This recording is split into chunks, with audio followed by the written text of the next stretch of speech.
So today I want to talk about how polarity is actually a really key factor in connecting with someone else. And I think this is something that sometimes gets talked about, in the circle of women, but it doesn't get talked about very much in men. And so the reality is that if we don't have this complexity to us, then we're actually probably in the camp of the people pleaser mode. And that's always a problem. It happens for men and it happens for women. But I don't think that men really get a lot of info on this. So, really, embracing complexity allows the dark to illuminate the light. And if you think about it, shadows in paintings or drawings are really the thing that makes them pop, makes them come to life. If you have just a pencil drawing with no shadows, then there's no depth. And so, in order to embrace your shadow, there's some things that have to happen, but it's actually what brings depth and intrigue into who you are, which is what draws other people to you. So I want to dive all into that today to really get clear on that. But if you're new here, I am Ketra Thompson. I'm a certified master hypnotist and a relationship coach. So, what I do is I help my clients go back on a subconscious level to a place where they formed a limiting belief that's now controlling their life, because your subconscious mind controls over 95% of everything you think, feel, and do. And you can reframe that belief so that you can have a new operating system. So if you'd like to learn more about that, there is a link in the description below where you can check out my website, find out all about it, and also you can set up a completely complimentary consultation call so that we can chat and I can give you my very best recommendations and help you get some clarity. So, for those of you who are used to my channel or watching me on here, I'm doing things a little different today. I'm, at home with a hot cup of coffee, just kind of relaxing and enjoying and making this a little bit different format. So, I want to talk about polarity so that you have a really clear idea of what I'm talking about. Now, polarity is what keeps you from being flat, what keeps you from being boring. And it's when like someone has this kind, loving side to them, but they also have maybe some anger or assertiveness or drive or gumption that seems very opposite from that calm side. And so when that happens, it creates an intrigue or a curiosity of maybe not being able to fully understand someone. Now, I want to make it the distinction that some of this stuff is what happens in toxic relationships. So that push-pull dynamic of never quite knowing what version of someone you're going to get and the unpredictability of it can create a trauma bond. So I'm definitely not encouraging that. We don't want trauma bonds and we don't want toxicity. But we do sometimes see that men tend to fall into a few different camps, and one of them is the people pleasing mode, where men do what they think they're supposed to do, say what they think they're supposed to say, so they don't rock the boat and they don't cause conflict. And they also don't show much depth, and that doesn't inspire anyone to really respect them. And that's a big deal. Now, we don't want to be out of integrity. We want to know who we are and know what we stand for and have that integrity. Um, so, this is more about tuning into the aspects of you that are true, because there is a shadow side of you that you may have suppressed or pushed down or ignored, or you don't want to share with the world because you don't want to be judged by them. You don't want someone to assume something bad about you, and you're caring a lot about what other people think. And so, embracing the shadow side of you, embracing maybe the polarity within yourself is really important when it comes to creating depth and connection in a relationship. And so, for example, I'm super feminine. I like to wear dresses. I like to have my hair done and my nails done. And I like to be soft and nurturing and kind. But also, I like to be assertive. I can have strong opinions about my beliefs. And even with my very closest friends, I cuss a lot. I'm even more playful. And so there's definitely this very multifaceted sides to me. Now, it hasn't always been the case that I've shown the world all of those sides of me, but in recent years of doing all the healing work, I am much more authentic to myself. Now, realizing that there's a time and place for everything is important, right? But the reality is that men need to embrace this too. And so it can be a little bit of a struggle because men tend to sort of balance themselves out with their emotions like on a 24-hour cycle, whereas women go a full month through the different aspects of them. That's how their hormones work. It's a little different. And so if you embrace your competitiveness, let's say, maybe you do something that is aggressive, like boxing or jujitsu, but most of the time you're this very kind, thoughtful person, this man that, you know, loves the people in his life and would drop everything to go help them and is, thoughtful, but you also have this sort of edge that is the competitive part of you or the a little bit aggressive part of you, not in a toxic way. It might come out by you doing those kinds of things, the boxing, the jujitsu, the um, fitness stuff, or maybe just anything competitive. Golf could fall into that category. But it's where you let that other part of yourself be seen.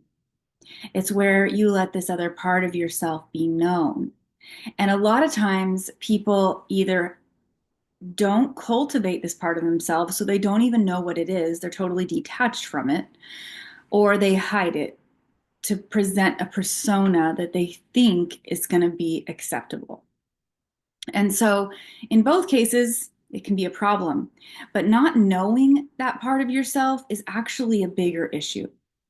And so, let's say you're a man who has this competitive edge and this aggressiveness when you're dealing with in a competitive way.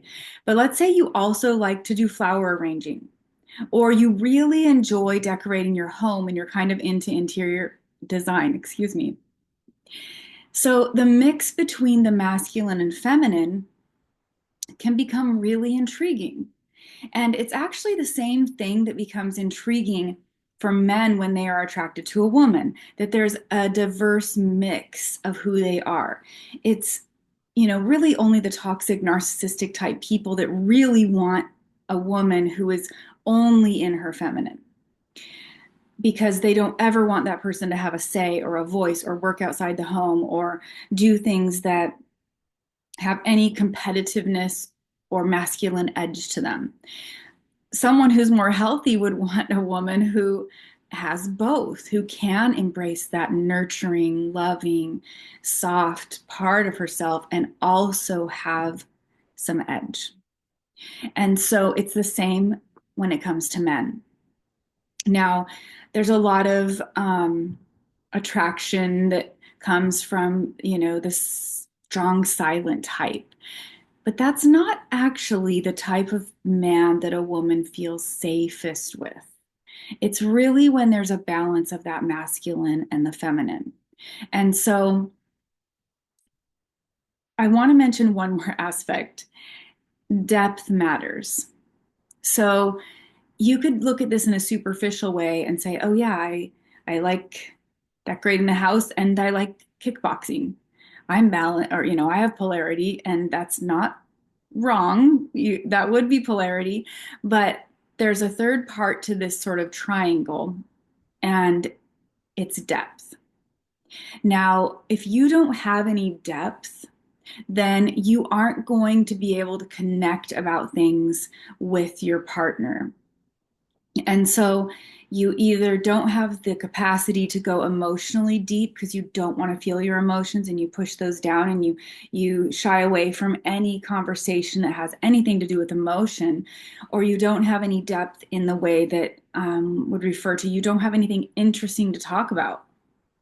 So one of the things that people can do to cultivate this is to read a book, even an audiobook, about something that is sort of out of the norm for you, things that you aren't typically interested in, things that you wouldn't normally be drawn to expand yourself and have something interesting to talk about. Because you're going to have thoughts and feelings about these things that you're not usually reading. Um, that now you can have a conversation about, and you go from being flat to having dimension, if that makes sense.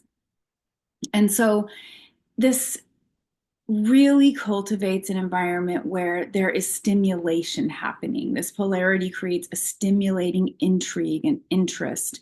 And so we all need that. And I think that a lot of men haven't been encouraged to cultivate that. And so, one thing you can do is start reading things that are not something you would normally read, even politically. Let's say you're on one side politically, you start researching and reading a book written by someone on the other side of the spectrum just to get some perspective. Or let's say you're really analytical and you read a book about spirituality or something like that, right? Now you've got something that's actually activating some other parts of your brain that haven't been activated because you're learning something new and you have something to share with other people. And so that's really big. We don't want to be flat. We don't want to be one dimensional. And so another thing that kind of can give an example of this is the introvert versus the extrovert. Now, everyone kind of thinks they're one or the other. And I personally call myself an ambivert. And the reason is because I can be very extroverted, especially around certain people, in certain situations. I present that way, but I recharge in sort of an introverted way.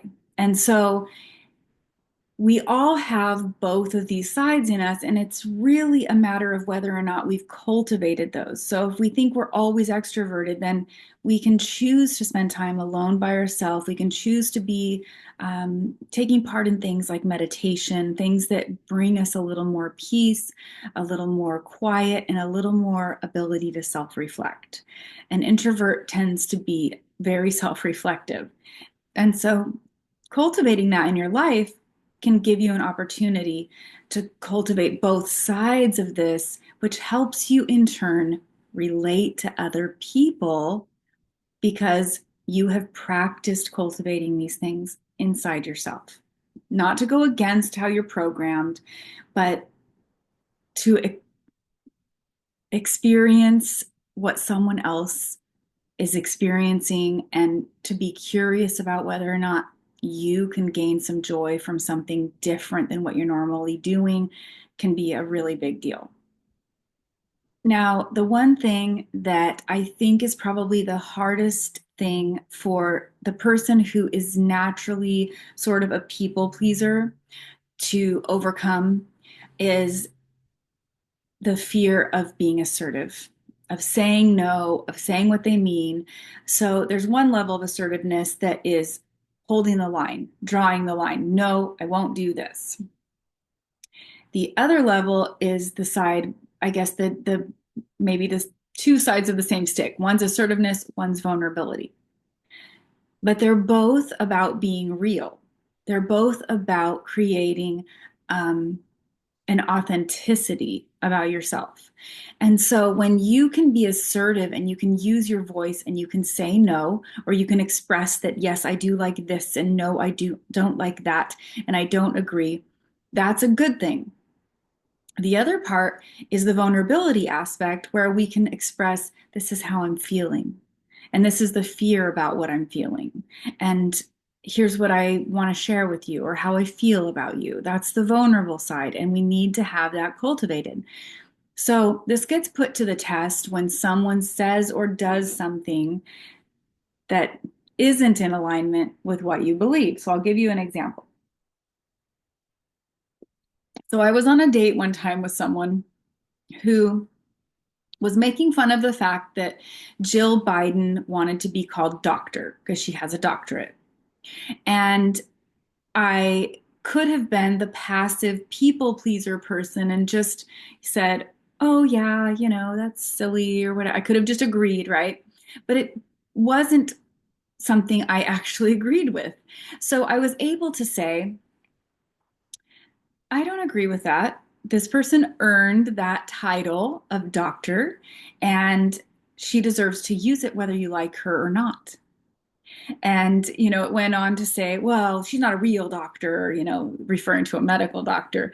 And I said, well, that's that's a medical doctor, but there's lots of real doctors. I had a grandpa who had a doctorate in mathematics. I had a grandpa who was a dentist. Um, they they have a doctorate, and she can use that title because she's earned it. And so I was able to stand up into my authenticity kindly, sweetly, patiently, and express, I don't agree. And I think that the people pleaser, nice guy man has this same issue. Sometimes they don't even know what they believe. They don't even have beliefs around certain things. They haven't cultivated it. They haven't spent enough time creating depth for themselves. But other times they just don't say what they think because they don't want to rock the boat. And if you don't want to rock the boat, then you're constantly self-betraying. And so these things are so deeply rooted because the subconscious mind is formed when we're so young, and things happen to it that cause it to feel differently along the way, different traumas, complex traumas, but they're so grounded in our belief system in a way that um, we've always sort of been functioning this way. And so to break out of that without having access to the subconscious mind is really difficult, which is why hypnotherapy is so effective in getting into the subconscious mind and reframing those beliefs with truth so they're not holding you back. Because what really is holding you back from embracing the polarity of yourself is fear. And oftentimes it's fear of embarrassment, fear of judgment, fear of rejection, just fear of being seen and judged.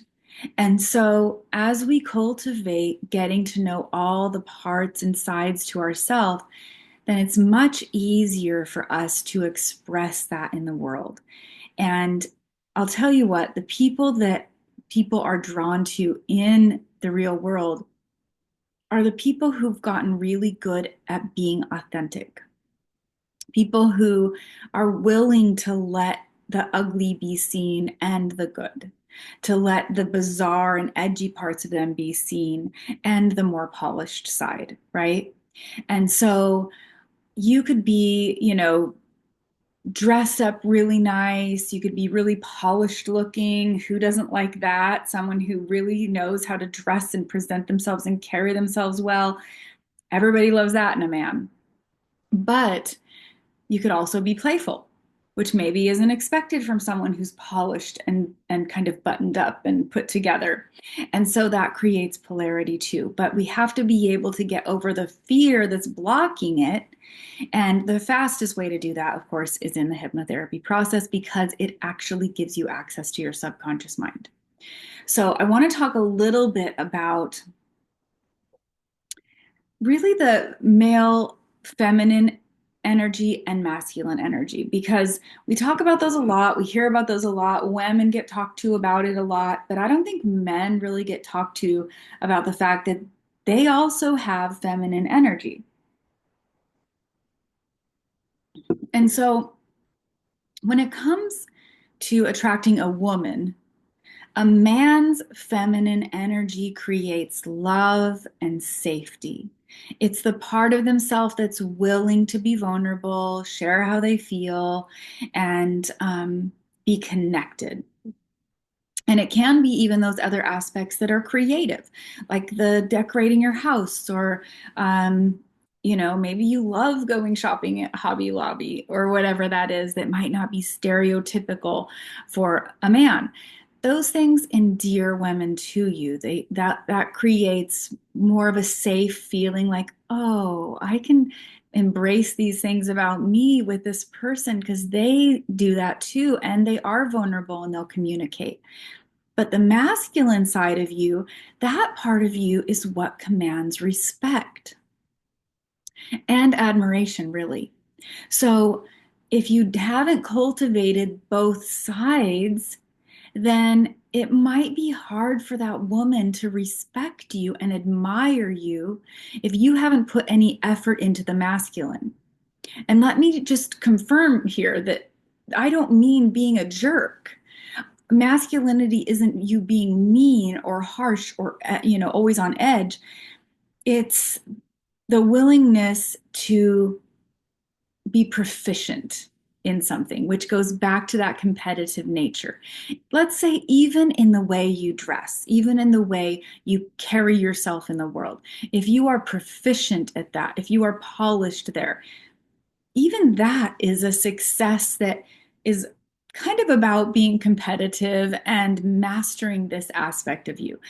And so that can create more respect and admiration. But for the most part, what really creates respect and admiration is the willingness for a man to say no if he needs to question things, to be curious about things.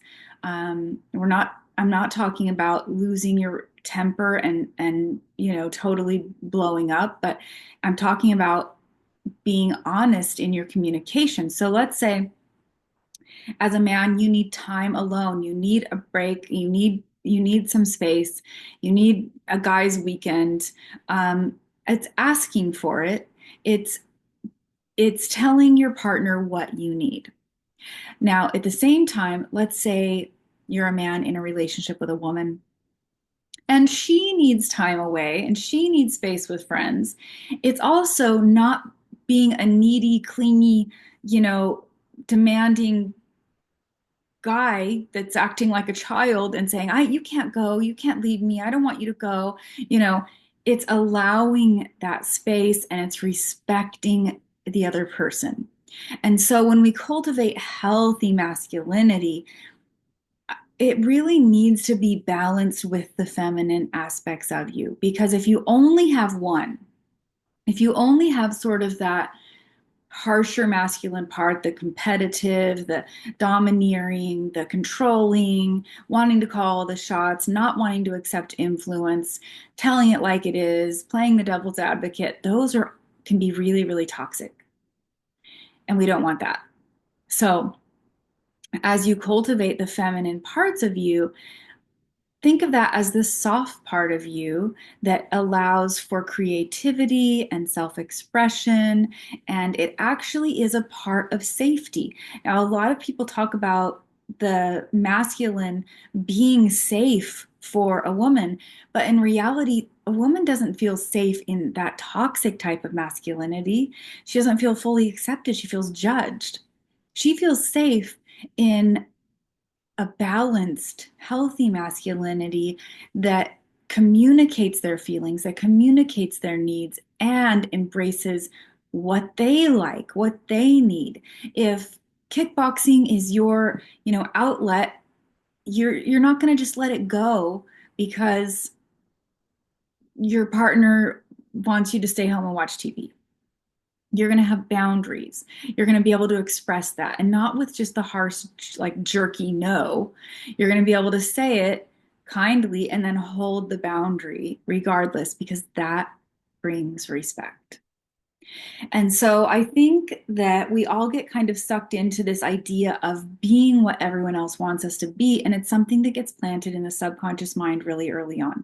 Now, remember, I've mentioned in other videos, our subconscious mind is being programmed from birth to age 7 because we're actually in the hypnosis state. We're in the theta brainwave state. And what it's being programmed with is all kinds of stuff that we're assigning meaning to, but we don't have any discernment.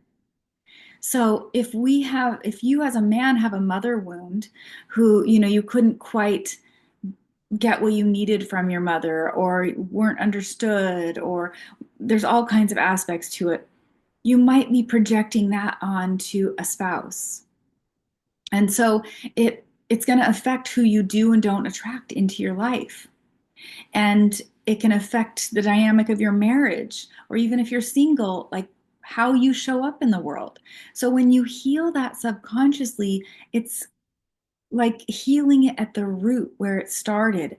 And that allows you to function in a totally different way, allows you to show up in the world more authentic to you. This isn't about becoming someone you're not.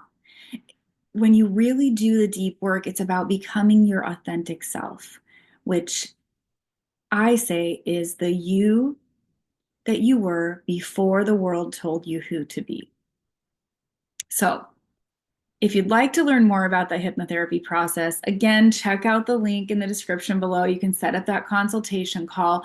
But other than that, I would dare you, even challenge you, dare you, I don't know, to really get honest about whether or not you are being authentic when you show up with people. If you're being reactive in anger, there's something to look at there. But if you're being totally passive and just, not wanting to rock the boat, there's something to look at there, because both of them are either a suppression or a self-betrayal, and it doesn't work well. It doesn't work well for your own well-being, and it certainly doesn't work well to communicate and connect with people in the world. Things aren't as simple as they used to be. We're not having arranged marriages and choosing to, have that partner for reasons that are just like functional reasons, right? We are choosing partners now because we want deep connection, because we want a real team player. And if you want to be that kind of person that someone wants that with, then you've got to do the work to cultivate who you really are and stand in your authenticity. And that means embracing your polarity, because the polarity is what brings you to life. So you're suppressing some stuff that doesn't need to be suppressed, and you're probably over embracing some things that don't need to be. And so we want to get you back to that point where you're in your authenticity. So start getting curious with yourself. Start noticing patterns. Start noticing how you act and behave around certain people and the feelings that come up, because those are all really good indications as to what's going on inside of you. So again, until next time, I hope you curate a life by your own design.